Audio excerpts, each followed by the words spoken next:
Bueno, muchas gracias, buenas tardes. Es un gusto estar nuevamente aquí. Esta actividad realmente se está convirtiendo en un clásico. El año pasado estuvimos y esta vez es también un orgullo. Sobre todo es un orgullo estar con paneles de esta calidad. Recién hablábamos con los disertantes y acordábamos cómo iba a ser yo la presentación de ellos. Los tres tienen un currículum bien largo, que yo puedo, si quieren ustedes, les doy la opción, puedo estar una hora leyéndoselos. Pero si no, prefiero que empiecen a hablar, porque si están sentados acá es porque vale la pena, si no, no estarían. De modo tal que, muchas gracias a los tres, le pido a Carlos Castellani que dé comienzo a su exposición. Muy bien, Jorge, muchas gracias. Un placer estar acá con ustedes, Agustina, Santiago. Y la verdad que no tengo un currículum muy largo, ahí decía ingeniero, pero digo, no voy a ser como Bloomberg porque... Eso no fue hace 30 años, Así que, pero bueno, sí es verdad que de alguna forma tengo dos actividades. Una es la actividad privada, la empresa. De hecho, hay un programa que se llama Política y Empresa, y la política también es una pasión que tengo. Sé que hay que dedicarse a una sola cosa para concentrarse más, pero el ADN es como uno lo tiene, y las dos cosas son las que verdaderamente me gustan, y ahí estoy firme, por lo menos hasta ahora, ¿no? Apache es una empresa que tiene hoy 67 años, que está en Las Parejas, que fabricamos maquinarias agrícolas, específicamente sembradoras, para el campo. Yo digo siempre que nos gusta ser parientes del campo, proveedores del campo, pero digo parientes del campo porque nos eleva la vara. Argentina es un país que tiene realmente en siembra directa, el 90% de lo que se hace en siembra directa. No hay otro país, se discute si el inventor de la siembra directa fue Marco Juárez, Pergamino, o Estados Unidos o Brasil. En la misma época casi empezamos todos juntos, pero sí es cierto que Argentina, el 90% de lo que se siembra es en siembra directa. Y no así Brasil o Estados Unidos, que tienen el 50 o el 60%. Con lo cual, eso hace que la conservación del suelo y de la humedad, que es una de las características principales, hace que Argentina sea un productor, como decimos siempre, el agro principalísimo, y que de allí se nos vengan las mejores reservas en la Argentina, solo que últimamente las políticas argentinas, relacionadas también con lo que hoy tratamos, la corrupción, un Estado que de alguna forma deja mucho que desear, nacional, muchas veces provincial, municipal. Yo, me conoce Jorge, soy amante de la actividad privada porque también fui diputado nacional y provincial por la UCD, que es un partido estrictamente liberal. Si tengo que decir, hoy me parece que el gobierno está tratando de mejorar las cosas y que bajar la inflación no es poca cosa. Yo creo que todo comienza por tener la casa en orden para que nosotros podamos desenvolvernos también allí con un riesgo país menor, con la macroeconomía, digamos, que esté arreglada, porque si no estamos todos desconcertados. Y en ese sentido, siempre he defendido esas ideas, sigo en lo mismo. Muchas veces se dice que la industria y el campo son antagónicos, y yo, como dije recién, nos gusta ser proveedores del campo, porque es una tecnología muy importante, y nosotros pudimos desarrollar también una técnica en máquinas que se exporta en países que también tienen siembra directa, que no son todos. Nosotros exportamos, por ejemplo, a Sudáfrica, a Bolivia, a Uruguay, estamos en Rumania, en Bulgaria, que son países que están apuntando a la siembra directa. En Sudáfrica somos los quienes más sembradoras tenemos allí. Pero bueno, la empresa hace 67 años que la tenemos, ¿no es cierto? Y es algo que uno quisiera que dure para siempre.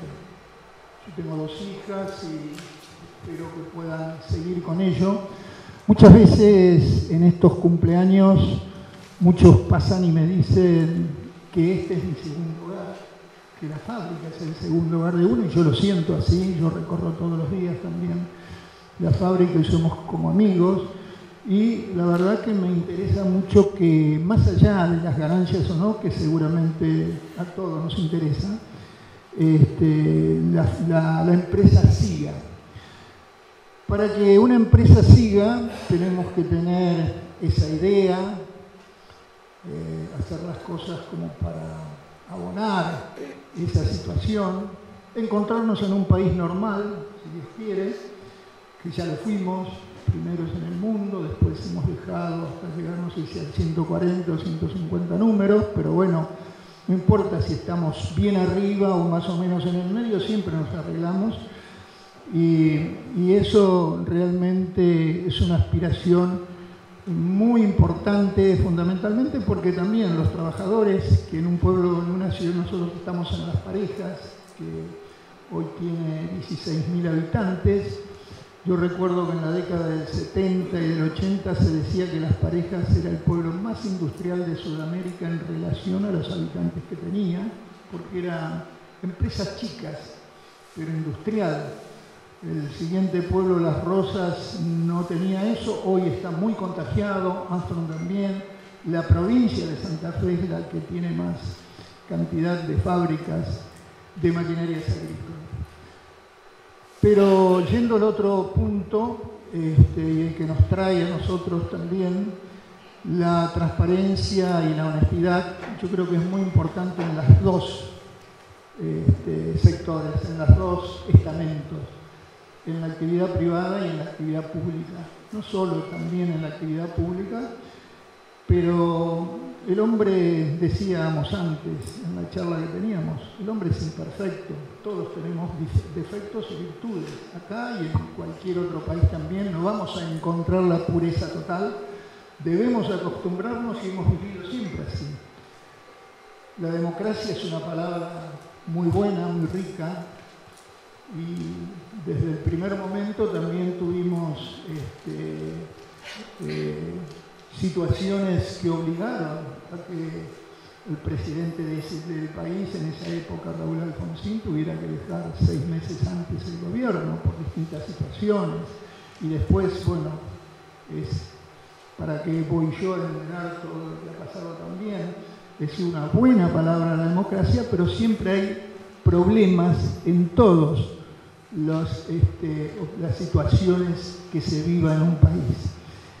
Y por supuesto que la transparencia es muy buena, la honestidad creo que paga, por no decir esa palabra probablemente, que es lo que se dice, pero a mí me parece que te trae premio la transparencia, la honestidad, tanto en la actividad privada como en la actividad pública, porque la honestidad es algo muy importante. Un país también se hace importante en relación a lo que uno pueda significar y pueda transmitir, y eso se transmite también y se ve. Y obviamente a un país, si no le va muy bien, los habitantes que tiene, si el Estado no está bien, los habitantes tampoco. Yo nunca supe, ni veo ahora, que los millonarios del mundo sean de Argentina, por ejemplo, ¿no? Para decir una cosa, de que le va mucho mejor a quienes están también en un país donde las cosas tengan reglas de juego claras, sean transparentes también. Así que en ese punto de vista hay mucho por hacer, por supuesto, empezando por lo público, nacional, provincial, municipal, que lo vemos, que lo hemos sufrido, que no creamos que lo vamos a erradicar totalmente, pero que sí, hay que premiarlo y hay que tratar de trabajar para que eso no esté en esa condición. Y por supuesto, desde la empresa tenemos situaciones donde las muchas restricciones que hay en un país, los impuestos, te hacen que no puedas crecer. Tampoco es verdad que algunos sostienen que porque a uno le va bien, al otro le va mal, y ese es el motivo. Yo aspiro a que todos nos vaya bien porque eso genera trabajo en la actividad privada y no que algunos no estén, digamos, anotados, como en la Argentina, que hay más de 5 millones de personas, hay mucho por hacer y mucho por transparentar también. Las empresas tienen muchas dificultades, empezando por el IVA comprador y vendedor. Puedo decirles, por ejemplo, que tenemos muchas veces capital muy grande, donde no se pueden pagar ni siquiera los impuestos y que eso se deteriora totalmente. Tenemos, en el caso nuestro de India, traemos algunos tractores que hace 14 años cuando yo fui, de baja potencia, que no se fabrican en el país, que son de 20 a 110 HP. La fábrica de tractores que fabrica 150.000 tractores por año, me ofrecieron todo Sudamérica para que puedan traer, ponerle partes y reexportar. Y después las restricciones que hubieron, no pudieron, por suerte nos pudimos quedar con Argentina, que vendimos muchos menos que otros importadores que llegaron después y que cuando vamos a la India y nos sentamos, los dos hermanos que son dueños nos ponen al lado porque fuimos los primeros que fuimos allá. La India el mundo fabrica 2 millones de tractores y la India fabrica 1. Bueno, esas restricciones a nosotros realmente nos limitan y eso limita a los argentinos para que podamos tener en general, digamos, en cada uno un mayor nivel de actividad, un mayor nivel de vida, ¿no? Así que cuando uno trae o quería importar también, obviamente la llamada CIRA había que pagar, cosa que nosotros no hicimos eso, y podés traer muchos menos tractores también. Entonces, todas esas cuestiones que son de lo que todo este grupo importante también de panelistas han tratado y están tratando hoy, y que son tan importantes, fundamentalmente también, más que nada del Estado. Yo quiero que la actividad privada también sea, digamos, como debe ser, pero es lo que estamos buscando repetidamente y creo que poco a poco Argentina tratará de encaminarse y que podamos entre todos luchar para que podamos, no vamos a erradicar totalmente porque, como digo, el ser humano tiene defectos y virtudes, pero de alguna forma tratar de ir en el camino de que los países más importantes, que son honestos también, podamos seguir esa senda, ¿no? Así que un poco yo les quería transmitir esto. Gracias por invitarme a una fundación que hace tanto tiempo que también la conozco, como muchas otras que hemos librado una batalla de ideas también.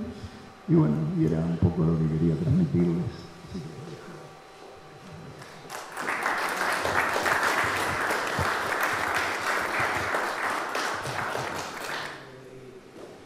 muchísimas gracias, Carlos.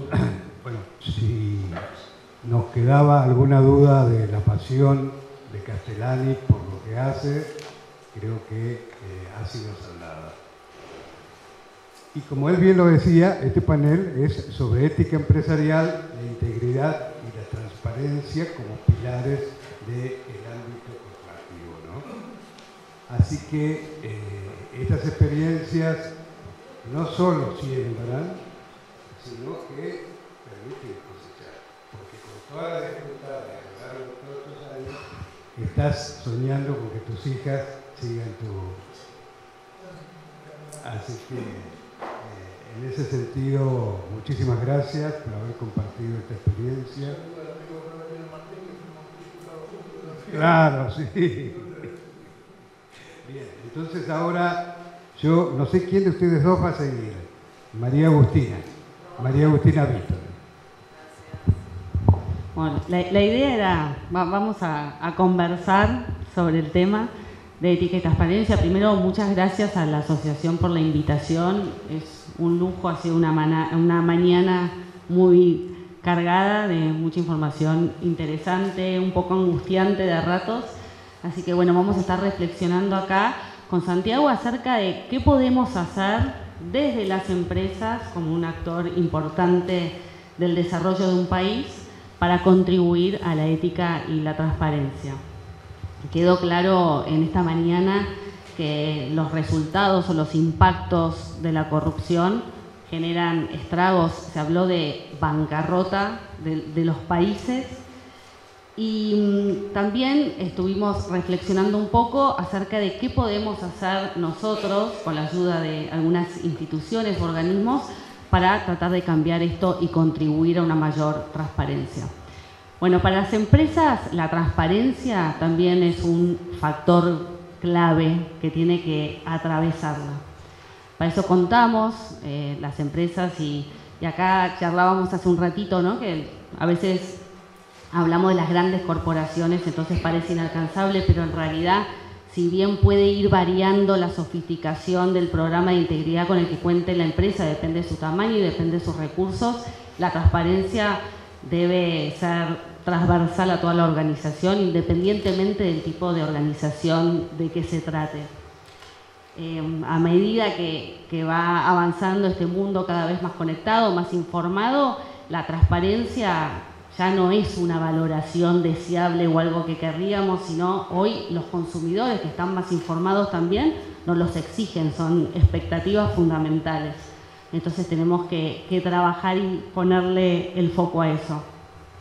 El área de ética y cumplimiento, y se habló en algún momento de la mañana acerca de que este área tiene que tener independencia, porque para ser efectiva tiene que tener autonomía y recursos propios. Hoy no puede ser un área de control aislada del negocio. Hoy la ética y la integridad y los programas que se conocen como programa de integridad, programa de compliance, programa de cumplimiento, tiene que estar inmerso a lo que es la cultura organizacional y tiene que ser también un mensaje que baje de los líderes. Ahora, ¿cuáles son los elementos mínimos que tiene que tener un programa de integridad? Y hablamos de mínimos porque cada vez aparecen nuevas áreas de interés y se van sofisticando, ¿no? Hace unos años por ahí se hablaba estrictamente de cumplimiento normativo. Hoy un programa de integridad tiene que ser mucho más que eso, no basta solo con cumplir las normas.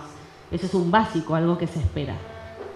Pero bueno, como cumplimiento, para empezar, cumplimiento de las normas antimonopolio y de defensa de la competencia para generar un ámbito empresarial con una competencia saludable en beneficio de todos los actores que compiten, pero especialmente de los consumidores. Tener previstos políticas, procesos para el cumplimiento de las normas anticorrupción y antisoborno. Quedó claro hoy más temprano acerca de lo sensibles y lo riesgosas que pueden ser las interacciones con funcionarios de gobierno, pero también Marcos comentaba y hizo una referencia a algo que me parece muy valioso, que es, a veces cuando pensamos en anticorrupción o en antisoborno, pensamos en funcionarios de gobierno, interacciones no rutinarias con gobierno, pero en realidad también está el soborno comercial.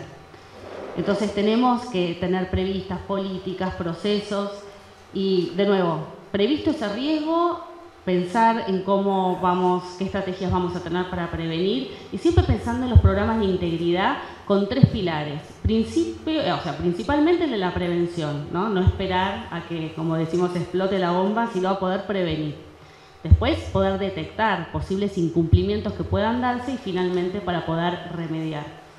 Y la anticorrupción, pensando procesos para detectar no solamente pagos efectivos, pero ofrecimiento de pagos, promesas de pagos, de ofrecer algo de valor. Y a veces, y vale la pena hacer como un doble clic en qué es algo de valor, porque a veces pensamos en dineros, en bolsos de dinero, y en realidad es cualquier cosa que pueda tener valor para ese funcionario o ese socio comercial del cual quiere obtener una ventaja indebida. Hablaba Carlos recién de que los hombres son imperfectos, entonces por eso lo importante de tener programas de integridad robustos y de trabajar conjuntamente, interáreas, para generar la cultura de integridad. Pues los hombres son imperfectos, entonces, ¿qué tenemos que hacer como compañía? Es dejar bien claro, y para eso también los códigos de conducta y las políticas, de cuál es la expectativa de la empresa, qué espero como empresa de las personas que trabajan en mi organización, pero también de aquellos terceros con los cuales me vinculo. Porque hoy también está claro que los programas de integridad no pueden mirar solo hacia adentro, sino que también tienen que mirar a lo que es su cadena de valor.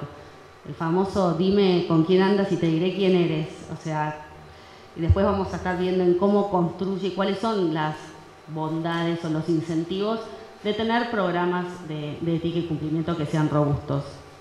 Bueno, desde ya, sistemas contables que funcionen de acuerdo a las normas generalmente aceptadas en materia de contabilidad, que reflejen la realidad del negocio. Esto nos va a ayudar a luchar contra el lavado de activos del que hablamos más temprano. Y no solamente para el lavado de activos por parte de la compañía, sino también para detectar actividades delictivas de este tipo en las que pudieran estar incurriendo nuestros proveedores socios comerciales.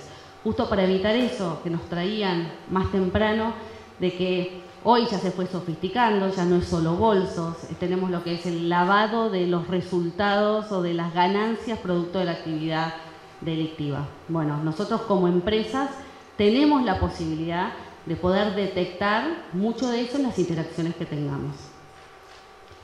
Y después también, digamos, esto como básico, después la publicidad honesta, el cuando promovemos nuestros productos, hacerlo con información que es veraz, la sustentabilidad. Hoy tenemos cada vez más conciencia de lo que son los impactos socioambientales y hoy las agendas de compliance están cada vez más nutridas. Pero te paso para... Bueno, dale. Gracias, Agustina. Bueno, vamos, no aplaudan todavía, vamos y venimos. Bueno, buenas tardes. Gracias por estar acá. Gracias, Alberto. Gracias a la Fundación por la invitación. Y construyendo un poco sobre lo que decía Agustina, un programa de compliance ya no es una opción para una compañía. Y es independiente del tamaño. No es una opción porque, primero por el contexto, ella lo mencionaba, la complejidad del contexto, la dispersión geográfica de los negocios, globalizados en algunos casos, en otros locales, pero en distintas jurisdicciones, el mayor escrutinio de las autoridades y organismos regulatorios, la dispersión e internacionalización de la información, redes sociales que pueden generar daño reputacional rápidamente, y el riesgo de cyber, que en algún momento de la mañana también lo mencionaba Miguel Blanco hace un rato.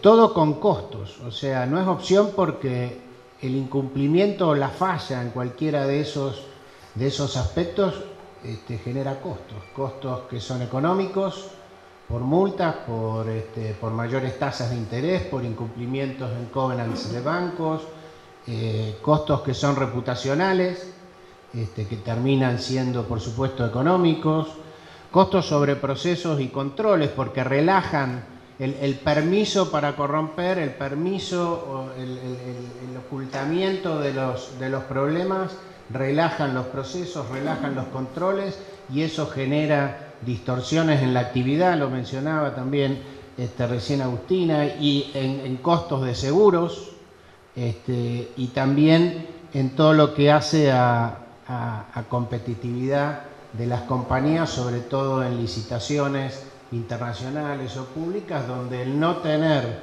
un programa de integridad puede ser causa de penalidad y de no participación en esos procesos, con lo cual hoy en día podemos decir que no hay un mapa de riesgo en una compañía que no incluya al compliance como una necesidad, como una vacuna contra esos riesgos. Y eso incluye también a la información contable, la información financiera, en cuanto a su deficiencia y también en cuanto a su error.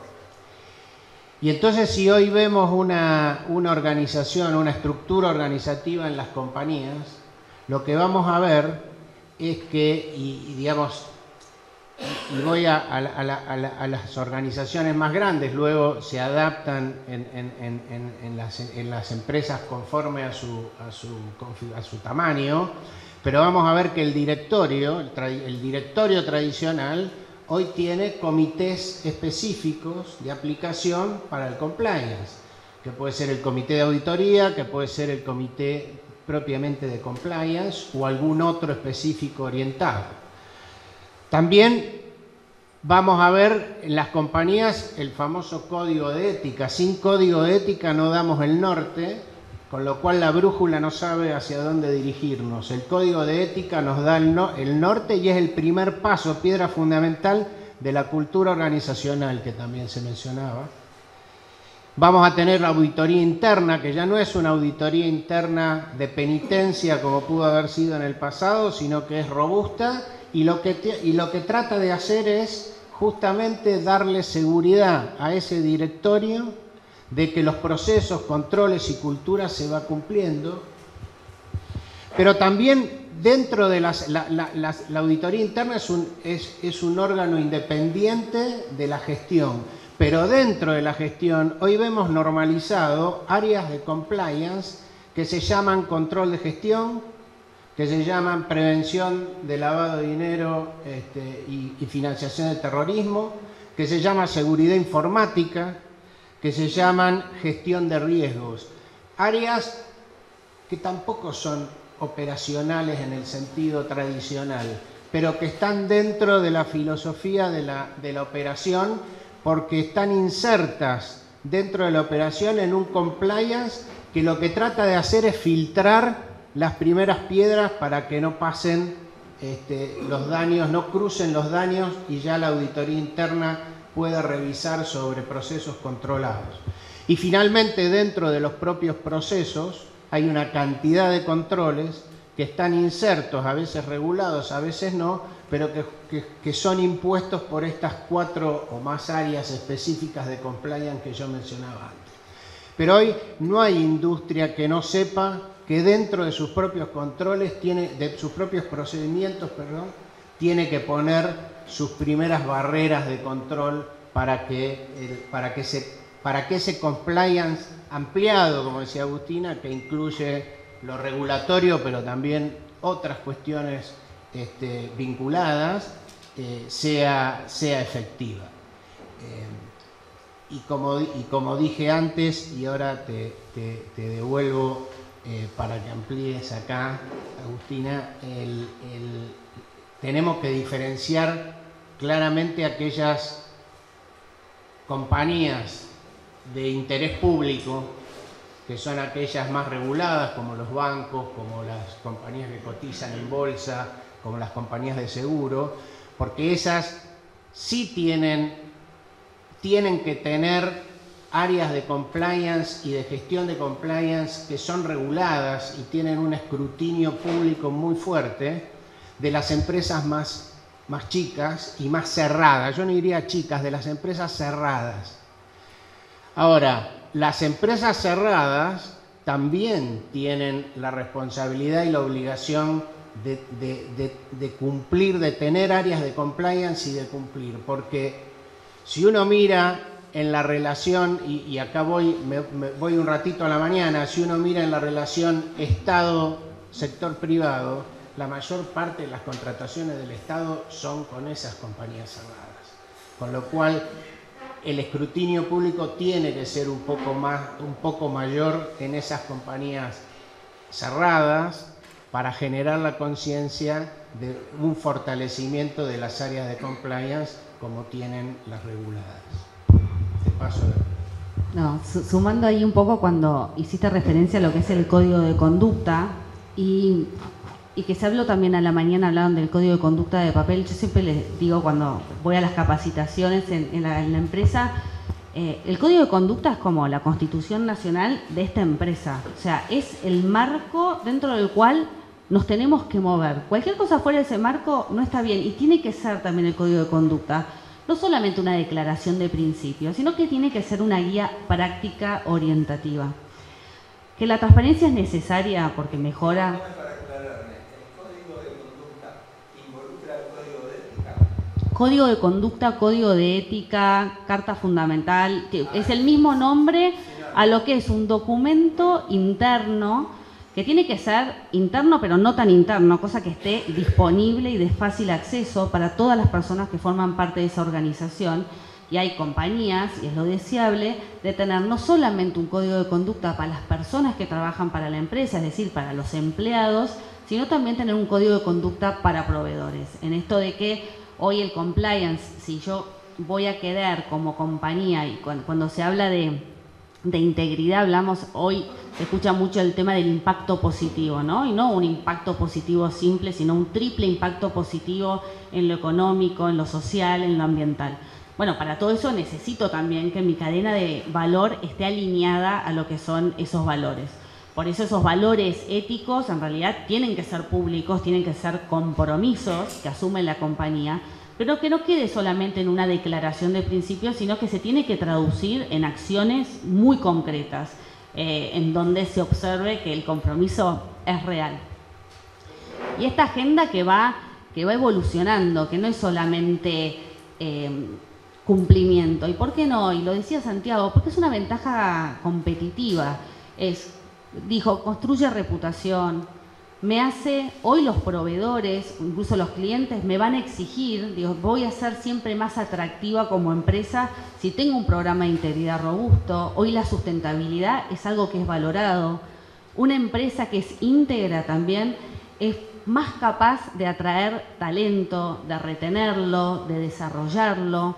Cuando está comprometida, por ejemplo, con algo que hoy está en la agenda, que es la diversidad, la equidad y la inclusión, las empresas son más creativas, entonces tienen mayor innovación.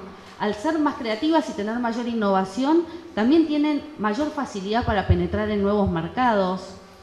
Y bueno, y después Santiago hizo referencia a más fácil conseguir financiamiento, nos da una mejor calificación para participar en procesos de licitación. O sea, ser éticos y transparentes es clave, pero bueno, también conviene. Hoy a las empresas es algo que hay un mínimo que me lo van a exigir, que digo que ya ni es ventaja competitiva, es una exigencia.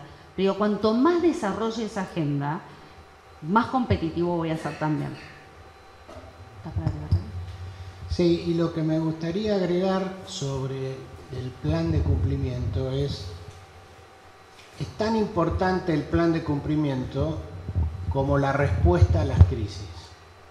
Porque como decía Carlos, el ser humano es imperfecto, con lo cual las crisis van a ocurrir. Y hay un bien social, que es la empresa, que no puede quedar contaminado por sus funcionarios corruptos. El bien social empresa, que es la generadora de valor, la generadora de trabajo, tiene que ser preservado. Frente a un acto de corrupción, no se puede asociar al funcionario con la empresa. La empresa tiene que ser preservada porque hace al bien social.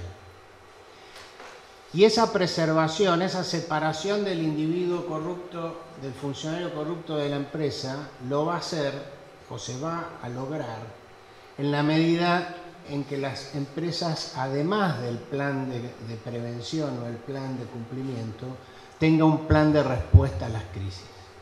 Que un plan de respuesta a las crisis no es más que tener un protocolo de cómo responder a situaciones críticas. Por supuesto es fácil argumentarlo, hay que desarrollarlo.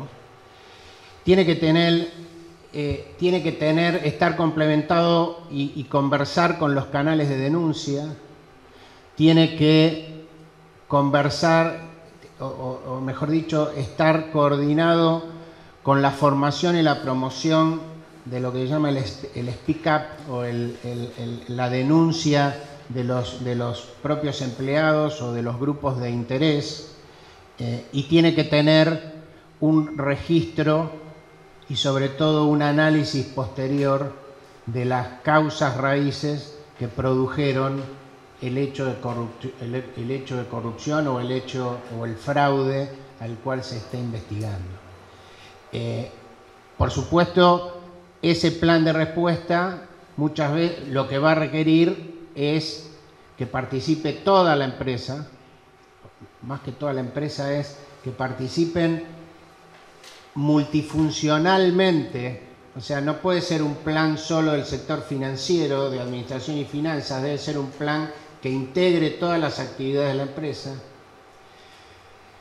que evite tener muchos cocineros en la cocina, digamos, debe tener un líder y roles y responsabilidades bien establecidos dentro de cada área funcional de las empresas, un régimen de escalamiento, que el régimen de escalamiento sobre todo haga entender a la empresa, a los recursos humanos, que el esconder o el dilatar los problemas es una mala solución.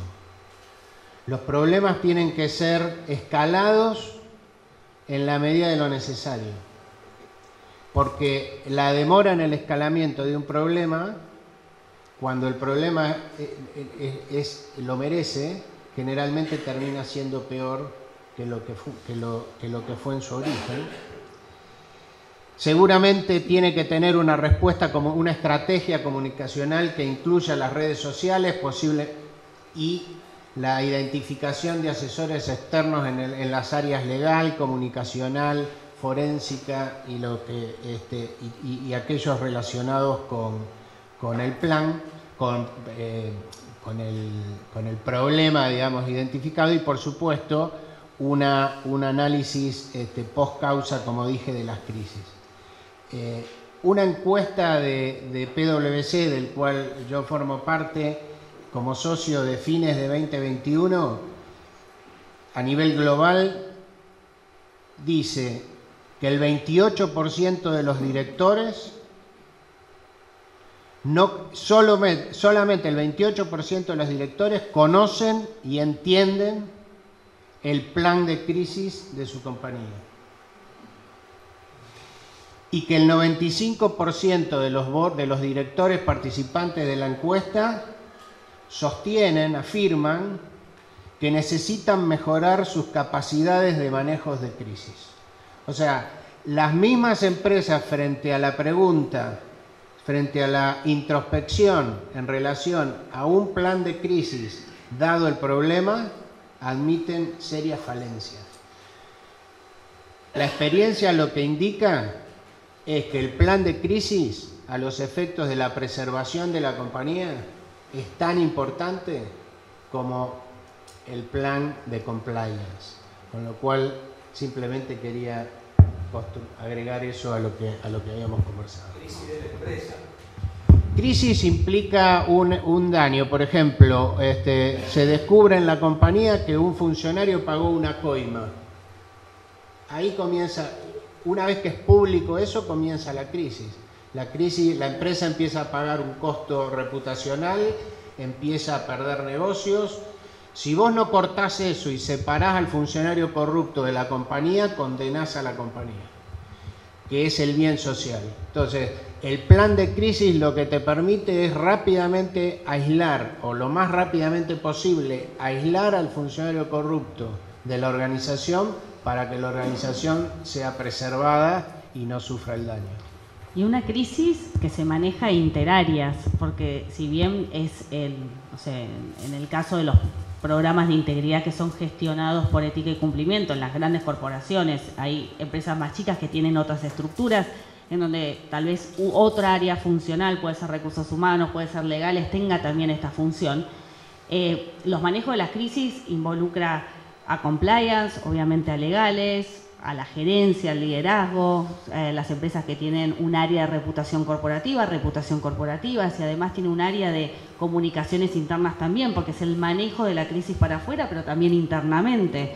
Hablamos hace un ratito de que esto de tener un programa de integridad robusto era una ventaja competitiva, que nos ayudaba a atraer, a retener y a desarrollar talento. Bueno, lo mismo, la percepción es la otra cara, la percepción de la que la organización para la cual trabajo no es transparente y es corrupta, genera el efecto contrario.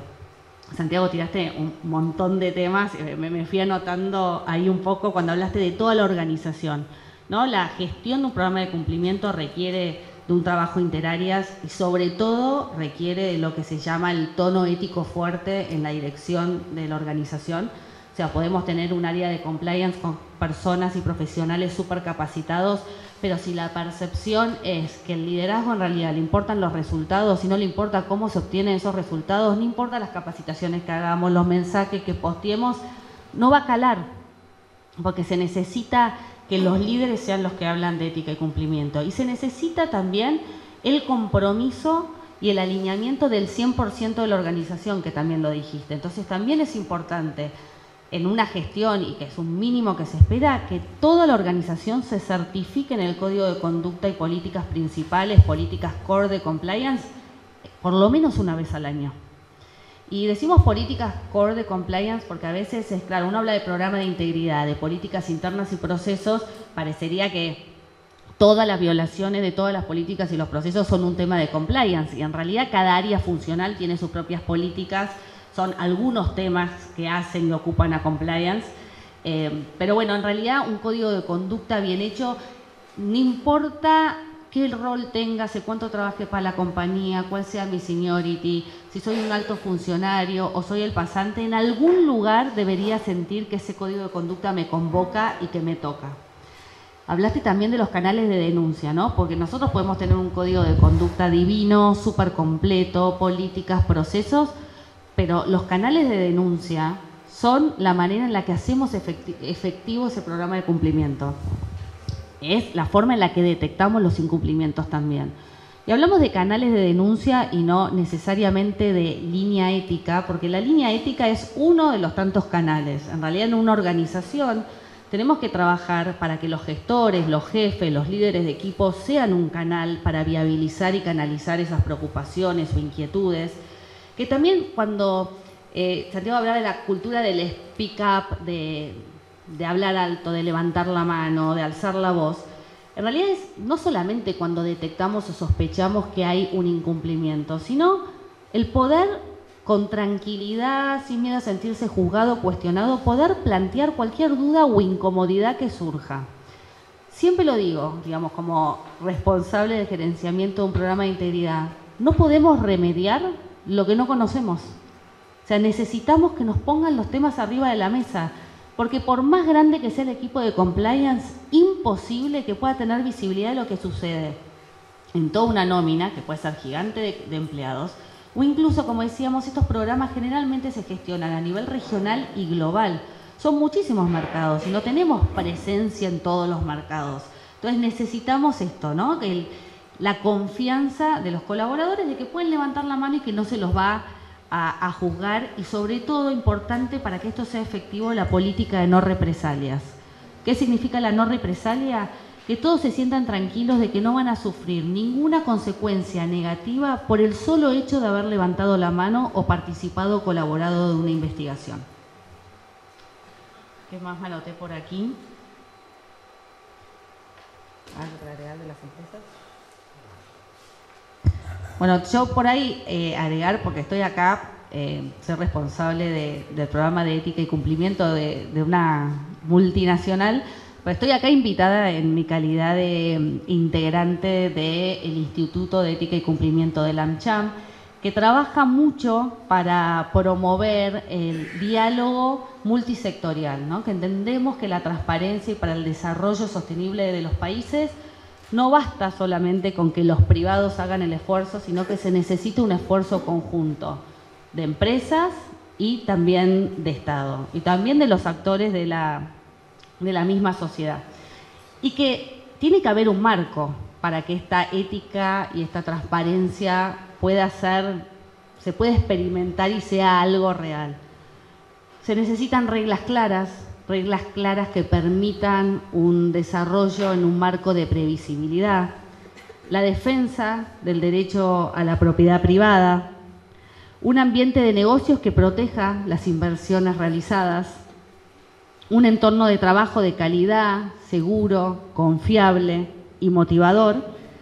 Y es en este entendimiento, que es un esfuerzo multisectorial, que del Instituto tenemos eventos e invitamos a conversaciones con distintos referentes de los distintos sectores, y es así también que hemos tenido 3 foros de ética y cumplimiento entre 2020 y 2023, en donde tuvimos paneles con referentes de los distintos sectores, y en donde también hemos mantenido conversaciones como con la ex titular de la Oficina Anticorrupción, con la jueza Weinberg, con el procurador Casal, y bueno, siempre para debatir y reflexionar, que creemos que son espacios de construcción, que esto no es el esfuerzo de uno, es el esfuerzo de muchos, y bueno, agradezco este espacio para tener estas conversaciones que me encantan.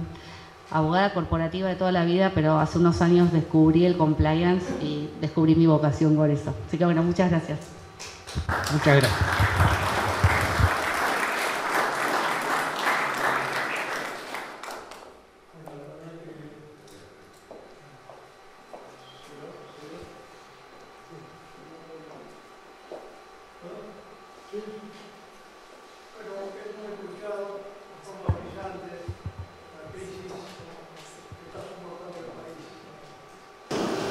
Yo creo que es un momento de suma importancia que lo analicemos, y con las exposiciones brillantes que hemos tenido, realmente yo me voy satisfecho. Pero no quiero aprovechar la visita y la presencia de Castellani en este momento en nuestra mesa. Fíjense la importancia que tiene poder escuchar a un hombre con tanta experiencia en la industria de elementos para el campo. Vamos a hablar ahora, ¿por qué no hablamos del futuro del país? Yo creo que el futuro del país va a pasar por 3 espacios muy importantes: el campo, la industria y la construcción. Voy a empezar por el campo, aprovechando que está Castellani con nosotros. Ellos fabrican elementos para la industria, digamos, agrícola, para el campo, y ya de mucho prestigio, de muchos años. Usted dijo que estaban exportando. Mi pregunta concreta es, quiero hablar para el futuro. Se está hablando de la liberación del levantamiento del impuesto país. ¿En qué favorece a la industria de los implementos para el campo el levantamiento del impuesto país, para que favorezca realmente para lo que nosotros necesitamos? Una industria pujante, una industria que traiga dólares, porque el campo va a traer dólares, y si la industria del campo también lo hace en buena hora, yo creo que tenemos un gran futuro en el país. Gracias, señor. Bueno, muchas gracias por los conceptos.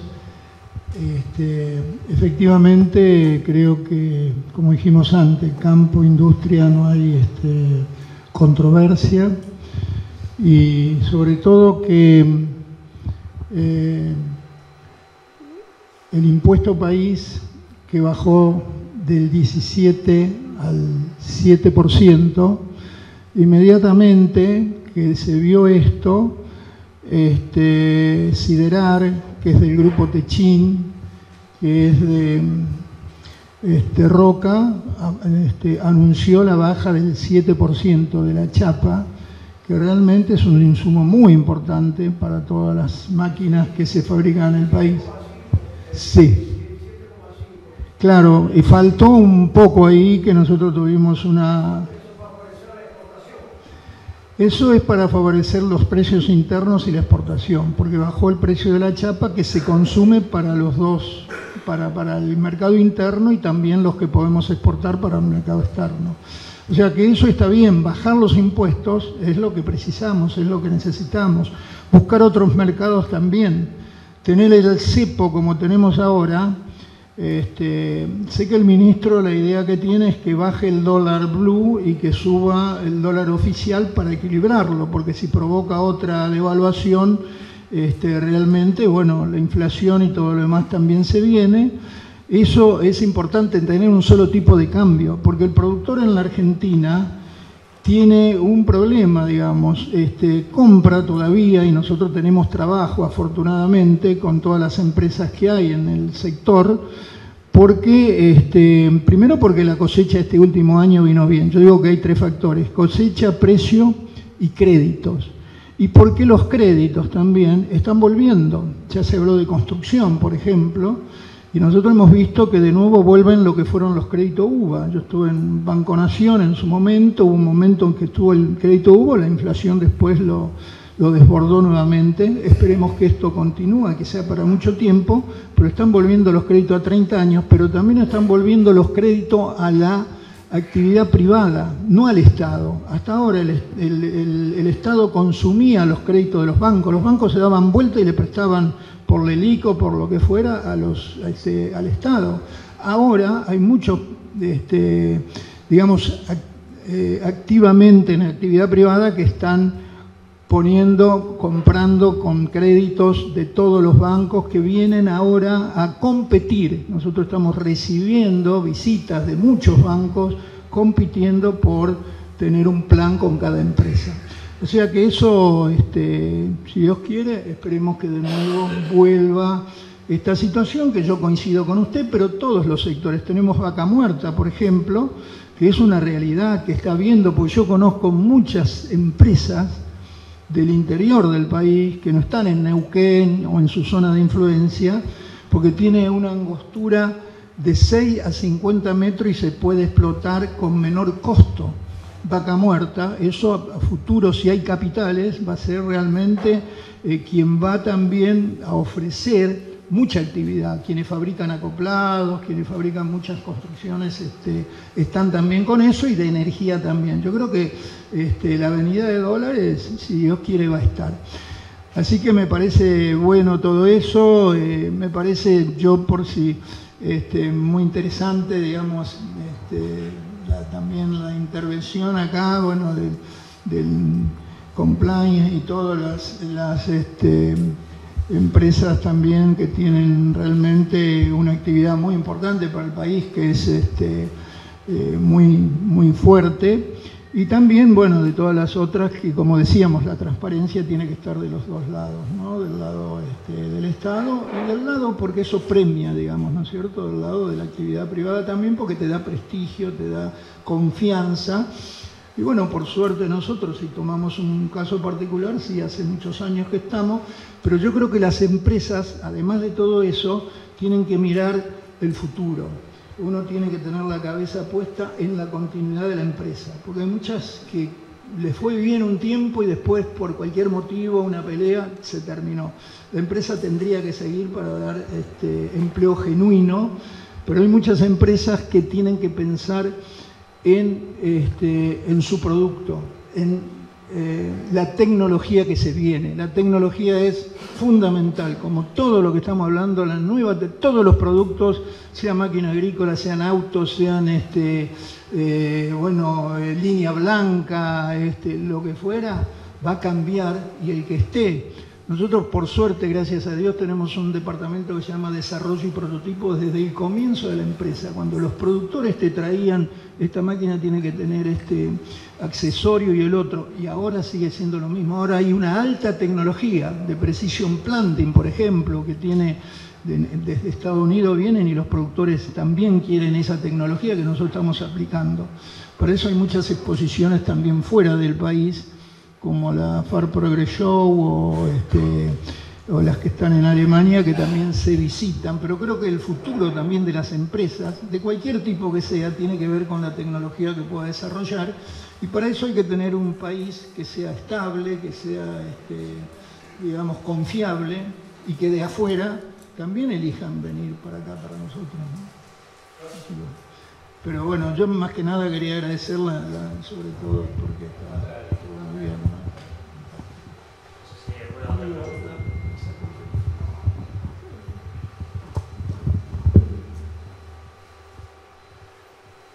¿Cómo están? Buenas tardes. A mí me llamó mucho la atención y me gustó en el momento que empezaron a hablar sobre lo que es el código de conducta en una compañía. Porque muchas veces no nos damos cuenta, pero esos mismos códigos de conducta los tenemos las personas, que es nuestro sistema de valores.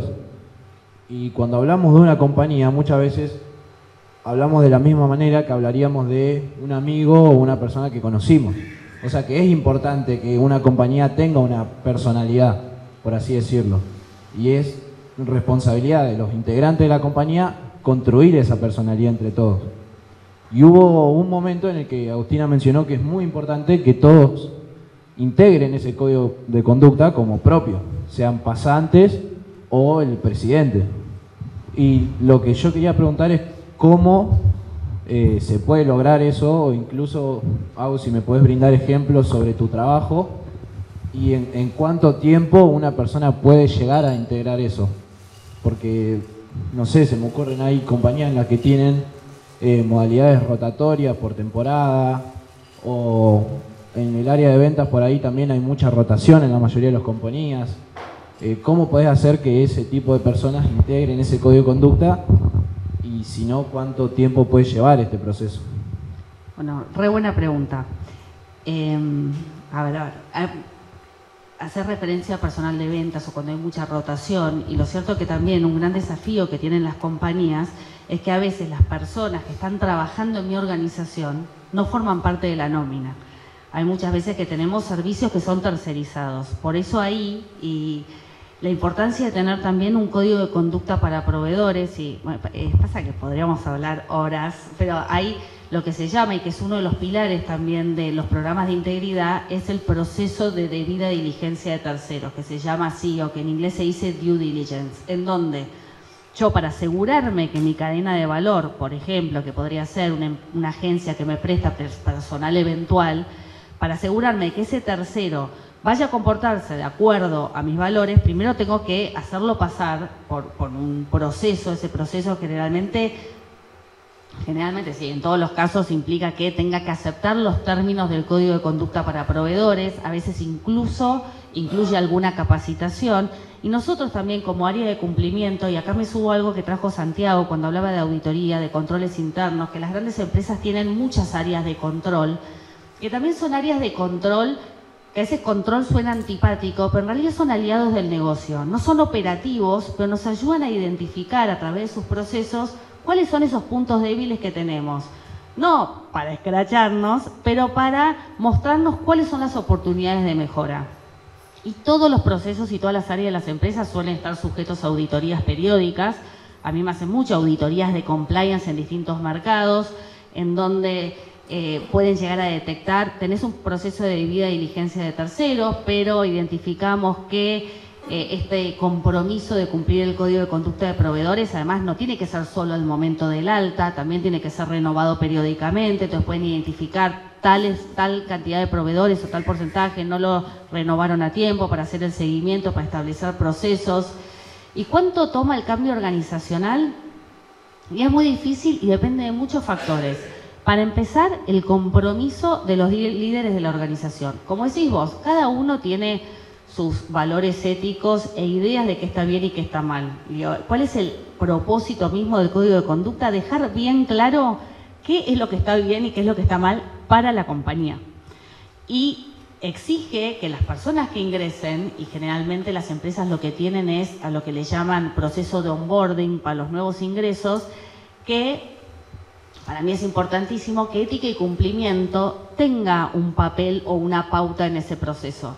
Para contar, generalmente lo tienen con las cosas más lindas. Hablábamos de áreas sexys y menos sexys, o sea, o más fashion, digamos, cuando viene marketing y te cuenta cuáles son los productos de la compañía, viene comunicaciones internas, te viene a hablar de temas que son re divertidos, y después viene compliance, hablarte de código de conducta. Pero es importante que cuando alguien ingrese tenga eso, porque también nosotros nos tenemos que asegurar que las personas estén debidamente informadas, porque después los vamos a juzgar o vamos a valorar sus conductas de acuerdo a un documento que nosotros, es mi responsabilidad asegurarme de que lo conozcan. Por lo pronto que sepan que existe, dónde está, que hayan tenido la debida alerta de esto es importante que lo conozcan, y si ustedes quieren prosperar en este entorno y en esta compañía y en esta organización, van a tener que conocerlo. Porque finalmente, y siempre digo, es como las leyes, uno puede no conocerlas, pero las tiene que cumplir igual. Y bueno, a veces nos pasa que con esto hablábamos de canal de denuncias, de investigaciones, que también, digamos, es responsabilidad del área no solo investigar los reportes que se nos hacen, sino también analizar las métricas y las tendencias. A ver, si estoy teniendo muchas infracciones o muchos incumplimientos de esta política, bueno, ¿qué tengo que hacer? Reforzar. Ver, ¿y quiénes están incumpliendo? ¿Son las personas con menos antigüedad? Entonces, bueno, tal vez eso lo que me indica es que tengo que robustecer el proceso de ingreso para dar mayores herramientas. Si por ahí hay gente que, no sé, está hace muchos años en la compañía, bueno, por ahí me confié y no estuve tan atenta a personas que ya están muy avanzados en su carrera porque pensé que lo iban a tener claro, pero bueno, tengo que hacer un refresh. Bueno, eso es un trabajo nuestro constante, que auditoría nos ayuda un montón cuando va y también nos levanta las alertas, y nosotros también parte del trabajo del área es hacer monitoreos. Nosotros le llamamos monitoreo, que también se conoce como self-assessment, que son como autoauditorías, en donde no esperamos que venga auditoría interna a ver si está siendo eficiente nuestro programa, pero en donde vamos nosotros a los distintos mercados en donde operamos para chequear si lo estamos haciendo bien o no. Y no sé, podrías preguntarme, ¿y cómo sabes si lo estás haciendo bien o no? Bueno, entrevistas como hace auditoría, con una muestra diversa, gente de mucha jerarquía, de mucho seniority, gente de no tanto, gente con muchos años de compañía, gente que no tanto, distintas áreas funcionales, digamos, para también identificar, digo, porque a veces un problema que no lo tengo con toda una misma población de empleados, sino con grupitos determinados. Con eso, yendo a los mercados, haciendo el test, probando si funciona la línea ética o el sistema online, o todos los canales de denuncia que tengo, para ver si yo, haciéndolo, me doy cuenta que esa es una experiencia que es amena, fácil, accesible para el empleado. Si me doy cuenta que no es accesible para mí, bueno, entonces tengo que cambiarlo. En donde si tenemos un proceso para evitar incumplimientos a la política anticorrupción, en donde tengo controles de todas las donaciones que hace la compañía para ver que sean donaciones legítimas, o donde tengo registradas todas las interacciones con funcionarios de gobierno, bueno, hacer un cruce, pedir a finanzas todas las donaciones que hicieron, chequear que en mi sistema esas donaciones se correspondan con su debida aprobación por parte de ética y cumplimiento. Para la organización en la que yo trabajo, todas las donaciones necesitan sí o sí pasar por ética y cumplimiento, en donde hacemos un check reputacional, en donde vemos si ese tercero que va a estar recibiendo fondos no tiene ninguna alerta de corrupción o ningún procedimiento en trámite. Lo mismo, si vamos a estar teniendo alguna interacción no rutinaria con una entidad gubernamental o con un funcionario, ver que no sea con ningún funcionario que trabaje en un organismo ante el cual tenga una decisión pendiente por parte de ese organismo. Bueno, y muchas cosas más. No, simplemente el código de ética en general no es un código, no debiera ser un código aislado. Se enmarca en valores que están definidos. Una empresa hoy vos tenés los valores definidos y un propósito. Todo eso, el conjunto, se llama la cultura de la organización. Entonces lo que trata, justamente el onboarding, lo que trata de hacer es introducirte la cultura, cuál es la cultura organizacional, que entonces va a estar orientada en un propósito, valores que son definidos y el código de ética alineado a ese marco, ¿no? Y ese va a ser el paraguas bajo el cual todo debería suceder. Hacemos una pregunta. Sí, hay que saber cómo repercute, cómo actúa la certificación. La certificación de una empresa, como para avalar, de cierto modo, todo lo que se está diciendo. Yo tomo una empresa que pasa a certificar, porque esta es una actitud, ya me justificaría sancionar su buena función. Como que se me mezclan muchos cumplimientos que hay certificaciones nacionales de todo tipo de calidad, y la empresa que lo tiene, ya te garantiza un poco de todo ese tipo de actividades. Como yo estoy construyendo acá.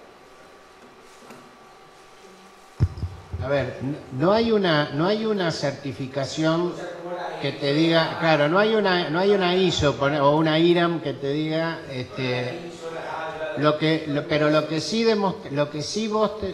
tenés la obligación en los estados financieros actualmente es de exponer en la información no financiera dentro del estado contable cuál es tu política de cumplimiento, de compliance y demás, gestión de riesgos y todo eso.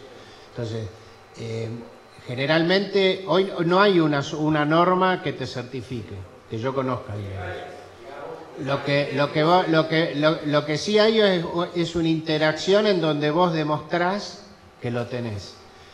De todas maneras, más allá de poder demostrarlo, lo más relevante es que lo tengas a los fines de no tener que pagar los costos que yo mencionaba previamente. Sí. No, y por más, hoy lo que no hay tampoco es un organismo como ni internacional ni nacional que te valide y te diga si tu programa de integridad es bueno o no.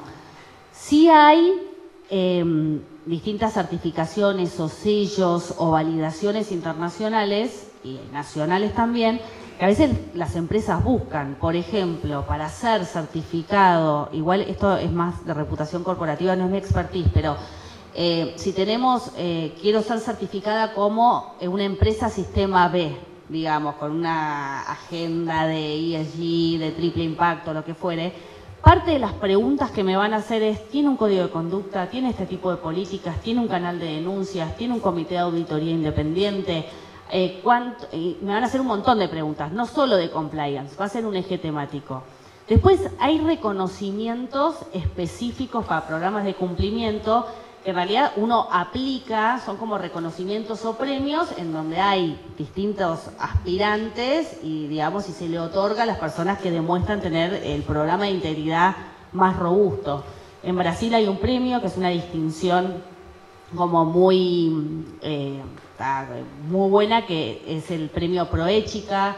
Después en Inglaterra está el reconocimiento de la organización que se llama Ethisphere. Y así hay distintas. Y después cada empresa trabaja con las personas que se ocupan de la imagen y de la reputación corporativa en ver cuál es el interés según el tamaño de la empresa y la industria en donde opere. Bueno, creo que nos hemos portado muy prolijitos con el horario. Estamos muy bien y esto lo dejamos acá. Yo quiero agradecerle mucho a María Agustina, a Santiago, a Carlos. Ha sido un panel impecable.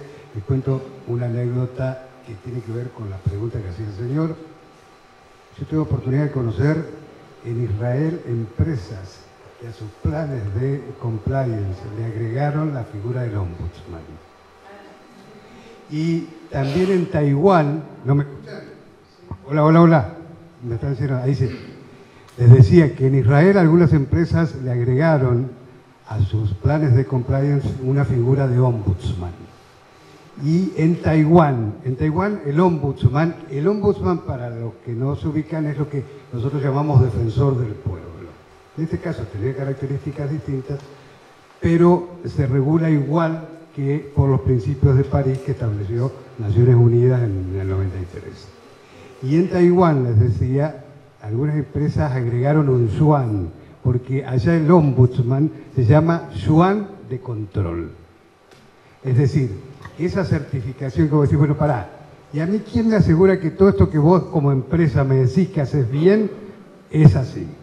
Bueno, hay un ombudsman que tiene su independencia, que no recibe instrucciones de la empresa y que de algún modo interactúa, porque el ombudsman, la tarea, de algún modo también, por eso los franceses llaman el mediateur, tiene una función de mediador, media entre los sectores, y ese que de algún modo está dando esa garantía que el señor preguntaba. Creo que se merece un aplauso este panel, ¿eh?